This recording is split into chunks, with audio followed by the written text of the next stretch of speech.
നമ്മൾ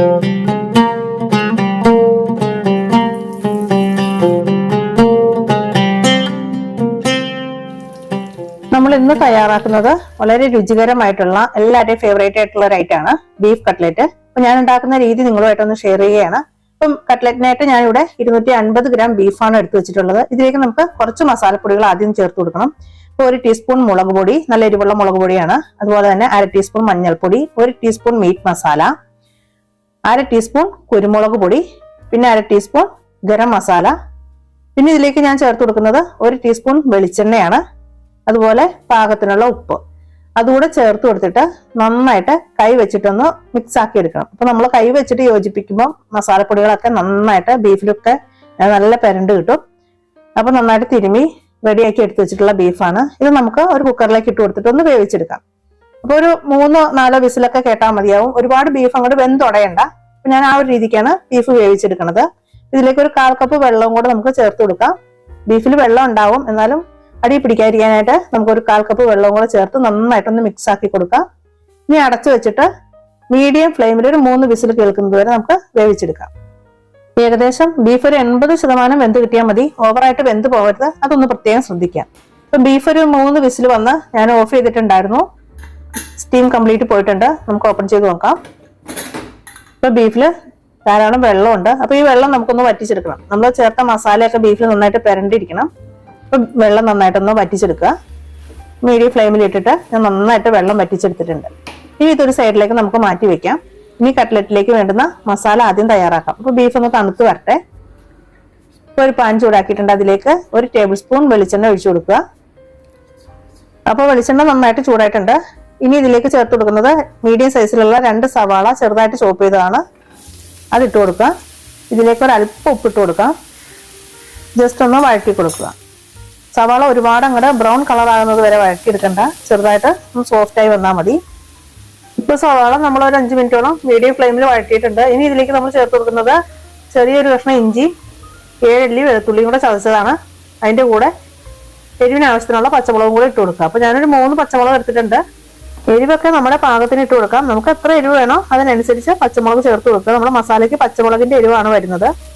അപ്പൊ നന്നായിട്ട് പച്ചമണം മാറുന്നത് വരെ ഒന്ന് വഴറ്റി കൊടുക്കുക. അതിനുശേഷം നമുക്ക് ഇതിലേക്ക് 1/2 ടീസ്പൂൺ മഞ്ഞൾപ്പൊടി, 1/2 ടീസ്പൂൺ എരിവുള്ള മുളക് പൊടി, 1 ടീസ്പൂൺ മീറ്റ് മസാല, പിന്നെ 1/2 ടീസ്പൂൺ ഗരം മസാല. ഇത്രയും മസാലപ്പൊടികൾ നന്നായിട്ട് പച്ചമണം മാറുന്നത് വരെ വഴറ്റി കൊടുക്കണം. മീഡിയം ഫ്ലെയിമിൽ ഇട്ടിട്ട് വഴറ്റിയെടുത്താൽ മതി. പൊടികളൊന്നും കരിഞ്ഞു പോകുകയൊന്നും ചെയ്യരുത്. അതുപോലെ ഉള്ളി മസാലയൊക്കെ ഒരുപാട് അങ്ങോട്ട് മൂത്ത് പോവുകയും ചെയ്യരുത്. ഇനി നമുക്ക് ഇതിലേക്ക് ചേർത്ത് കൊടുക്കുന്നത് ഒരു പിടി മല്ലിയില ചെറുതായിട്ട് അരിഞ്ഞതും അതുപോലെ തന്നെ ഒരു 2 കറിവേപ്പില ചെറുതായിട്ട് അരിഞ്ഞതും കൂടിയാണ്. ഏകദേശം രണ്ടും കൂടെ ഒരു 1/4 കപ്പ് അളവിൽ വരും. നന്നായിട്ട് മിക്സ് ആക്കി കൊടുക്കുക. ഇനി ഇതിലേക്ക് ചതച്ച് വെച്ചിട്ടുള്ള കുരുമുളക് നമുക്ക് ചേർത്ത് കൊടുക്കണം. മുഴുവനോടുള്ള കുരുമുളക് ചെറുതായിട്ട് ചതച്ചെടുത്തതാണ്. അത് 1/2 ടീസ്പൂൺ ചേർത്ത് കൊടുക്കുക. കുരുമുളക് പൊടിയല്ല. എന്നിട്ട് നന്നായിട്ടൊന്ന് വഴറ്റിയെടുക്കണം. അപ്പൊ മസാലപ്പൊടികളൊക്കെ അത്യാവശ്യം നന്നായിട്ട് മൂത്തിട്ടുണ്ട്. ഇനി നമ്മൾ വേവിച്ച് മാറ്റി വെച്ചിട്ടുള്ള ബീഫ് ഇതുപോലെ മിക്സിയിലിട്ട് ചെറുതായിട്ടൊന്ന് ക്രഷ് ചെയ്തെടുത്താണ്. അപ്പൊ അതുകൂടി ഇതിലേക്ക് ഇട്ട് കൊടുക്കുക. അപ്പൊ ഞാൻ 2 പ്രാവശ്യമായിട്ടാണ് മിക്സിയിൽ ചെറുതായിട്ട് അടിച്ചെടുത്തത്. നന്നായിട്ട് മിക്സ് ആക്കി കൊടുക്കുക. അപ്പൊ മസാലയ്ക്ക് ഉപ്പൊക്കെ കുറവുണ്ടെങ്കിൽ നമുക്ക് ഈ സമയത്ത് ചേർത്ത് കൊടുക്കാം. അപ്പൊ എല്ലാം പാകമാക്കിയതിന് ശേഷം നമുക്ക് ഇതിലേക്ക് വേവിച്ച് വെച്ചിട്ടുള്ള ഉരുളക്കിഴങ്ങ് കൂടി ഇട്ട് കൊടുക്കാം. അപ്പൊ ഞാൻ 2 വലിയ ഉരുളക്കിഴങ്ങ് ഉപ്പിട്ട് വേവിച്ചെടുത്തതാണ്. അതുകൂടെ ചേർത്തിട്ട് നന്നായിട്ട് മിക്സ് ആക്കി കൊടുക്കാം. അപ്പൊ മിക്സ് ചെയ്യാനുള്ള എളുപ്പത്തിന് വേണ്ടി നമുക്ക് ഇത് വേറൊരു പാത്രത്തിലേക്ക് മാറ്റണം. അപ്പൊ ഗ്യാസ് ഓഫ് ചെയ്തിട്ട് ഒരു ബേസണിലേക്കോ അല്ലെങ്കിൽ ഇത്തിരി കുഴിവുള്ള ഒരു പാത്രത്തിലേക്കോ മാറ്റുക.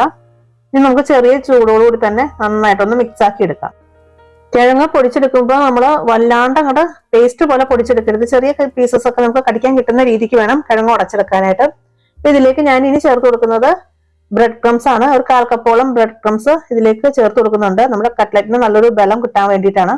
അപ്പൊ നന്നായിട്ട് കൈ വെച്ചിട്ട് കുഴച്ചെടുക്കുക. അപ്പൊ നമുക്ക് മിക്സ് ചെയ്യാൻ പറ്റുന്ന ഒരു ചൂടിൽ നന്നായിട്ട് കൈ വെച്ചിട്ട് എല്ലാം കൂടെ ഇതാ ഈ ഒരു രീതിക്ക് കുഴച്ചെടുത്തിട്ടുണ്ട്. ഇനി കയ്യിൽ ഇത്തിരി എണ്ണ ഒന്ന് തടവിയിട്ട് നമുക്ക് കട്ട്ലറ്റ് ഷേപ്പ് ചെയ്തെടുക്കാം. അപ്പൊ ചെറിയൊരു ഉരുള എടുത്തിട്ടുണ്ട്. എന്നിട്ട് അത് കൈ വെച്ചിട്ട് നമുക്ക് പരത്തിയെടുക്കാം. ഇനി ഇല്ലാന്നുണ്ടെങ്കിൽ നമുക്ക് കുപ്പിയുടെ അടപ്പിൽ വെച്ചിട്ട് വേണമെങ്കിലും ചെയ്യാം. അല്ലെങ്കിൽ ഈ കട്ട്ലറ്റ് ഒക്കെ ഉണ്ടാക്കിയെടുക്കുന്ന മോൾഡ് ഉണ്ട്, അതിൽ വെച്ചിട്ടാണെങ്കിലും നമുക്ക് തയ്യാറാക്കി എടുക്കാവുന്നതാണ്. പക്ഷെ ഈ ഒരു രീതിക്ക് നമ്മൾ ബേക്കറിയിലൊക്കെ കിട്ടുന്ന ആ ഒരു രീതിക്ക് നമുക്കിത് തയ്യാറാക്കി എടുക്കാം. വളരെ എളുപ്പത്തിൽ ഇത് ഷേപ്പ് ആക്കി എടുക്കാൻ പറ്റും. അപ്പോൾ നമുക്കിതെല്ലാം ഇതുപോലെ തന്നെ ഷേപ്പ് ആക്കി എടുക്കാം. ഇപ്പോൾ നമ്മൾ ബ്രെഡ് ക്രംസ് വീട്ടിൽ തന്നെ പൊടിച്ചെടുത്തതാണ്. ബ്രെഡ് നന്നായിട്ട് പൊടിച്ചിട്ട് വറുത്തെടുത്തതാണ്. അപ്പൊ ആ ഒരു രീതിക്ക് ബ്രെഡ് ക്രംസ് തയ്യാറാക്കുമ്പോൾ നമുക്ക് കട്ട്ലറ്റിലാണെങ്കിലും ഒട്ടും എണ്ണ കുടിക്കൊന്നുമില്ല, നല്ല പെർഫെക്റ്റ് ആയിട്ട് കിട്ടും. ഇപ്പൊ ഞാൻ കട്ട്ലറ്റ് എല്ലാം ഷേപ്പ് ചെയ്തെടുത്തിട്ടുണ്ട്. ഇപ്പൊ ഏകദേശം ഈ ഒരു അളവില് എനിക്ക് 25 കട്ട്ലറ്റ് കിട്ടിയിട്ടുണ്ട്. ഇനി ഈ കട്ട്ലറ്റ് ഡിപ്പ് ചെയ്യാനായിട്ട് നമുക്കൊരു മിക്സ് തയ്യാറാക്കാം. അപ്പൊ അതിനായിട്ട് ഞാനൊരു 2 മുട്ട ഒരു ബൗളിലേക്ക് പൊട്ടിച്ചെടുക്കുന്നുണ്ട്. പിന്നെ ഇതിലേക്ക് ചേർത്ത് കൊടുക്കുന്നത് 1 ടീസ്പൂൺ ചതച്ച മുളകാണ്. അതിന്റെ കൂടെ 1/4 കപ്പ് പാല് കൂടെ ഒഴിച്ചു കൊടുക്കുന്നുണ്ട്. ഇപ്പൊ പാലിന് പകരം നിങ്ങൾക്ക് വേണമെന്നുണ്ടെങ്കിൽ പച്ചവെള്ളം ചേർക്കാം. പക്ഷെ നല്ല ടേസ്റ്റ് കിട്ടുന്നത് പാല് തന്നെയാണ്. പാലിന്റെ ചൊവയോ അങ്ങനത്തെ കാര്യങ്ങളൊന്നും ഉണ്ടാവില്ല. ധൈര്യമായിട്ട് ചെയ്യാം. അപ്പൊ നന്നായിട്ട് ബീറ്റ് ചെയ്ത് കൊടുക്കണം. പാലും മുട്ടയും കൂടെ നന്നായിട്ട് മിക്സ് ആവുന്ന രീതിയിൽ ബീറ്റ് ചെയ്തെടുക്കുക. ഇനി നമുക്ക് വേണ്ടത് ബ്രെഡ് ക്രംസ് ആണ്. ഇനി നമുക്ക് തയ്യാറാക്കി വെച്ചിട്ടുള്ള കട്ട്ലറ്റ് മുട്ടയുടെ മിക്സിൽ മുക്കിയെടുക്കുക. എന്നിട്ട് നേരെ ബ്രെഡ് ക്രംസിൽ ഒന്ന് കോട്ട് ചെയ്തെടുക്കുക. അപ്പോൾ ഒന്ന് ജസ്റ്റ് കോട്ട് ചെയ്തതിന് ശേഷം വീണ്ടും നമ്മൾ ഒന്നുകൂടി ഇത് ഡിപ്പ് ചെയ്തിട്ട് വീണ്ടും ബ്രെഡ് ക്രംസിൽ കോട്ട് ചെയ്യുന്നുണ്ട്. അപ്പൊ ആ ഒരു രീതിക്ക് നമ്മൾ ചെയ്തെടുക്കുമ്പോൾ കട്ട്ലറ്റ് കഴിക്കാൻ നല്ല ക്രിസ്പി ആയിരിക്കും. അതുപോലെ തന്നെ ഒരിക്കലും പൊട്ടിപ്പോകുന്ന പ്രശ്നം വരില്ല. ധൈര്യമായിട്ട് ആർക്കും ഇതുപോലെ ചെയ്യാം. ഡബിൾ കോട്ടിങ് ചെയ്തെടുക്കുന്നതിന്റെ ഒരു ഗുണം എന്ന് പറഞ്ഞാൽ കട്ട്ലറ്റിന് നല്ല ടേസ്റ്റിയും അതുപോലെ തന്നെ നല്ല ക്രിസ്പി ആയിരിക്കും. അപ്പൊ വീണ്ടും ഇതുപോലെ ഞാൻ ഒന്നുകൂടി ഡിപ്പ് ചെയ്തിട്ട് നന്നായിട്ട് ബ്രെഡ് ക്രംസ് റോൾ ചെയ്യുന്നുണ്ട്. അപ്പൊ നിങ്ങൾ ഈ ഒരു രീതിക്ക് ചെയ്ത് നോക്കിയിട്ടില്ലെങ്കിൽ ഒന്ന് പരീക്ഷിച്ച് നോക്കാട്ടോ. നിങ്ങളുടെ കട്ട്ലറ്റ് നല്ല പെർഫെക്റ്റ് ആയിട്ട് തന്നെ കിട്ടും. നമ്മൾ ബേക്കറിയിൽ നിന്നൊക്കെ വാങ്ങുന്ന അതിനേക്കാളും ടേസ്റ്റി ആയിട്ടും അതിനേക്കാളും ക്രിസ്പി ആയിട്ടും നല്ല പെർഫെക്റ്റ് ആയിരിക്കും. അപ്പൊ ഉറപ്പായിട്ടും നിങ്ങളിത് ട്രൈ ചെയ്ത് നോക്കുക. അപ്പൊ ബാക്കിയുള്ള എല്ലാ കട്ട്ലറ്റും ഞാൻ ഈ ഒരു രീതിക്ക് തന്നെ ഡബിൾ കോട്ടിങ് ചെയ്ത് ഡിപ്പ് ചെയ്തെടുത്തിട്ടുണ്ട്. ഇനി നമുക്ക് എണ്ണ ചൂടാക്കിയതിന് ശേഷം കട്ട്ലറ്റ് ഫ്രൈ ചെയ്തെടുക്കാം. അപ്പൊ ഈ ഒരു രീതിക്ക് ആക്കിയതിന് ശേഷം നിങ്ങൾക്ക് വേണമെന്നുണ്ടെങ്കിൽ ഇത് എയർടൈറ്റ് ആയിട്ടുള്ള പാത്രത്തിൽ ഫ്രീസ് ചെയ്താൽ മതി. അങ്ങനെയാണെങ്കിൽ കുറെ ദിവസം നമുക്ക് കട്ട്ലറ്റ് കേടുകൂടാതെ സൂക്ഷിക്കാം. അപ്പൊ നമുക്ക് ആവശ്യമുള്ള സമയത്ത് ഫ്രൈ ചെയ്തെടുത്താൽ മതി. ഒരു 2-3 ആഴ്ച വരെ ഇത് നമുക്ക് ഫ്രീസറിൽ സ്റ്റോർ ചെയ്യാൻ പറ്റും. ഇനി നമുക്ക് കട്ട്ലറ്റ് ഫ്രൈ ചെയ്തെടുക്കാം. അപ്പൊ ഞാനിവിടെ വെളിച്ചെണ്ണ ചൂടാക്കിയിട്ടുണ്ട്. ഞാൻ വെളിച്ചെണ്ണയിലാണ് ഫ്രൈ ചെയ്യണത്. അപ്പൊ നിങ്ങൾക്ക് ഏത് ഓയിലാണോ ഇഷ്ടം ആ ഓയിലിൽ ഫ്രൈ ചെയ്തെടുക്കാം. അപ്പൊ ഓയിൽ നന്നായിട്ട് ചൂടാവുന്ന സമയത്ത് നമുക്ക് കട്ട്ലറ്റ് ഇട്ട് കൊടുക്കുക. എന്നിട്ട് ഇട്ട ഉടനെ ഒന്നും ഇളക്കരുത്. നന്നായിട്ട് ഒരു ഭാഗം കളർ മാറുന്ന സമയത്ത് ഇതുപോലെ തിരിച്ചിട്ട് കൊടുക്കുക. അപ്പൊ ഒട്ടും തന്നെ ബ്രെഡ് ക്രംസ് എണ്ണയിലേക്ക് പോവില്ല. ഓയിലിൽ അങ്ങനെ ഒരു വേസ്റ്റ് കാര്യങ്ങളോ ഒന്നും ഉണ്ടാവില്ല. കട്ട്ലറ്റ് നല്ല പെർഫെക്റ്റ് ആയിട്ട് നല്ല കളറിൽ നല്ലൊരു റെഡ് കളറിൽ കിട്ടും. അപ്പൊ ഞാൻ കോരി എടുക്കുന്നതിന് മുമ്പായിട്ട് കുറച്ച് കറിവേപ്പിലയും കൂടി ഇതുപോലെ ഇട്ട് കൊടുത്തിട്ട് ഞാൻ കോരി എടുക്കുന്നത്. അപ്പൊ നിങ്ങൾ ഈ രീതിക്ക് ട്രൈ ചെയ്തിട്ടില്ലെങ്കിൽ ഒന്ന് ട്രൈ ചെയ്ത് നോക്കാട്ടോ. അടിപൊളി കട്ട്ലറ്റ് ആണ്. ഇപ്പൊ ഫസ്റ്റ് ടൈം ആയിട്ട് കട്ട്ലറ്റ് ഉണ്ടാക്കുന്നവരാണെങ്കിൽ പോലും ഈ രീതിക്ക് ഉണ്ടാക്കി കഴിഞ്ഞാൽ ഒട്ടും തന്നെ പൊട്ടിപ്പോവില്ല, എണ്ണ കുടിക്കില്ല. നല്ല പെർഫെക്റ്റ് കട്ട്ലറ്റ് തയ്യാറാക്കി എടുക്കാൻ പറ്റും. അപ്പൊ ഇനി ബാക്കിയുള്ള കട്ട്ലറ്റും നമുക്ക് ഈ രീതിക്ക് തന്നെ ഫ്രൈ ആക്കി എടുക്കാം. അപ്പൊ ഞാനിതൊരു ടിഷ്യൂ പേപ്പറിലേക്ക് മാറ്റുകയാണ്. ഒട്ടും തന്നെ എണ്ണ കുടിക്കുക അല്ലെങ്കിൽ ഒരുപാട് ഓവറായിട്ട് എണ്ണ വരെ ഒന്നും ഉണ്ടാവില്ല.